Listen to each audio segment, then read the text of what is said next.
सूत जी कहते हैं ध्वजारोपण सब पापों को हरने वाला है। ब्राह्मण, क्षत्रिय, वैश्य इनमें से कोई भगवान के मंदिर में ध्वजा लगाता है वह ब्रह्मादि देवताओं से पूजनीय होता है।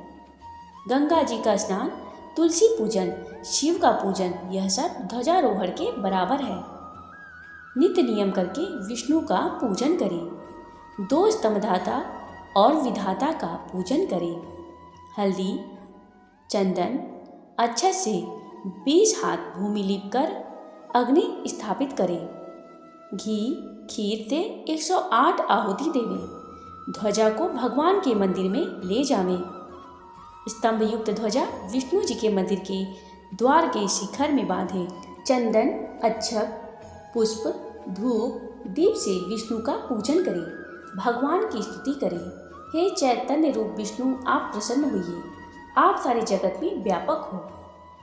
माया से मोहित लोगों को आप दूर दिख पड़ते हो। हे भक्तवत्सल जनार्दन, आपको बारंबार नमस्कार है। इस प्रकार स्तुति कर विष्णु जी को नमस्कार करके ब्राह्मणों को भोजन करावें तथा दक्षिणा देवें। आचार्य को जो ध्वजारोपण करता है और जितनी बार ध्वजा पवन से हिलती है उतने ही पाप नाश को प्राप्त होते हैं। जो पुरुष बांधी हुई ध्वजा को देखकर नमस्कार करते हैं उनके भी पाप नाश होते हैं। नारद जी कहते हैं कि एक पुरातन इतिहास सुनाते हैं।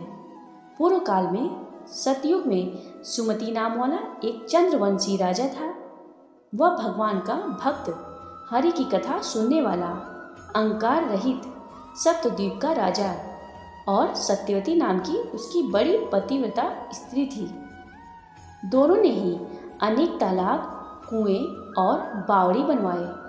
सत्यवती नित्य ही भगवान के मंदिर में भगवान के सामने नृत्य किया करती थी। राजा भी कार्तिक शुक्ल द्वादशी को भगवान के मंदिर में ध्वजा बांधा करता था।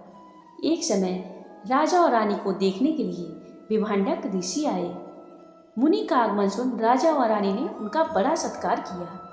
राजा रानी की ऐसी श्रद्धा और नम्रता देखकर मुनि राजा से पूछने लगे कि राजन, भगवान को प्रसन्न करने के और भी बहुत से साधन हैं, परंतु इस ध्वजारोपण में इतनी श्रद्धा क्यों है? सो आप कहिए।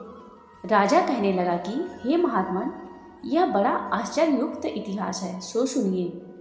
मैं पहले मालिनी नाम वाला कुमारगी, चुगली करने वाला, धर्म का द्वेषी, देवता और ब्राह्मणों के द्रव्य को हरने वाला, गौ ब्राह्मण का नाश करने वाला, मांसादि खाने वाला, चोर, लंपट तथा महापापी शूद्र था। मदिरापान तथा वैश्यागमन में लगा रहता था।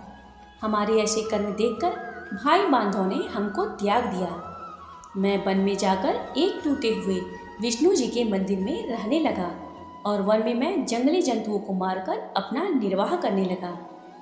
इसके पश्चात विंध्याचल पर्वत में रहने वाली कोकिलिनी नाम वाली निषाद की कन्या, जिसने अपने पति को मार दिया था, वह दुष्ट भूख से व्याकुल हुई हमारे पास आई। हम दोनों ने अपना अपना वृतांत एक दूसरे को सुनाया। इसके बाद वह वहीं पर हमारे पास रहने लगी। पर एक समय संयोगवश जिस दिन कार्तिक शुक्ल द्वादशी का दिन था, हमने एक कपड़े को बांधकर उसकी झंडी सी बनाई और दोनों ही खूब मदिरा पीने से नशे में होकर वह झंडी हाथ में लेकर नाचते रहे। सारी रात नशे में नाचते रहने के कारण प्रातः समय हम दोनों की मृत्यु हो गई। तब यमराज के दूतों ने हम दोनों को फांसी बांध लिया और मारते मारते यमपुरी ले जाने लगे। इतने ही में विमान लेकर भगवान विष्णु के दूत भी वहां पर पहुंच गए और यम के दूतों को धमकाने लगे कि मूर्खों, तुम पापियों को यमपुरी ले जा सकते हो, धर्मात्माओं को नहीं। परंतु यमदूत भी क्रोध करके कहने लगे कि ये दोनों महापापी हैं। इन्होंने आयु पर्यंत कोई धर्म कार्य नहीं किया। भगवान के पार्षद कहने लगे कि महाखेद की बात है कि तुमने धर्म और अधर्म का ज्ञान नहीं किया। जो बात वेदों के अनुकूल है वही धर्म है और जो वेदों के विरुद्ध है वही पाप है। यद्यपि आयु पर्यंत महापापों में रत रहे, परंतु इन्होंने कार्तिक शुक्ल द्वादशी को भगवान के मंदिर में झाड़ू दी, दीपक जलाया, नृत्य किया, चाहे अनजाने में ही हो। इन्होंने ध्वजारोपण की, मंदिर में झाड़ू दी और दीपक जलाए, परंतु इससे इनके सब पाप नष्ट हो गए। इसलिए यह विष्णु लोक में जाने योग्य हैं, यमपुरी में नहीं। इतना कहकर भगवान के दूत हम दोनों को विमान में बैठाकर विष्णु लोक को ले गए। उसके बाद यहाँ मृत्यु लोक के श्रेष्ठ कुल में आकर हम राजा हुए। कोकलिनी नाम की निषाद कन्या यह मेरी रानी बनी। यहाँ भी भगवान की कृपा से हमें अतुल संपत्ति है। जो हमने अनिच्छा से ही ध्वजारोपण किया, उसका यह फल मिला। तो जो मनुष्य श्रद्धा सहित भगवान के मंदिर में ध्वजारोपण करते हैं, उनका तो कहना ही क्या। जय श्री कृष्ण, जय श्री कृष्ण।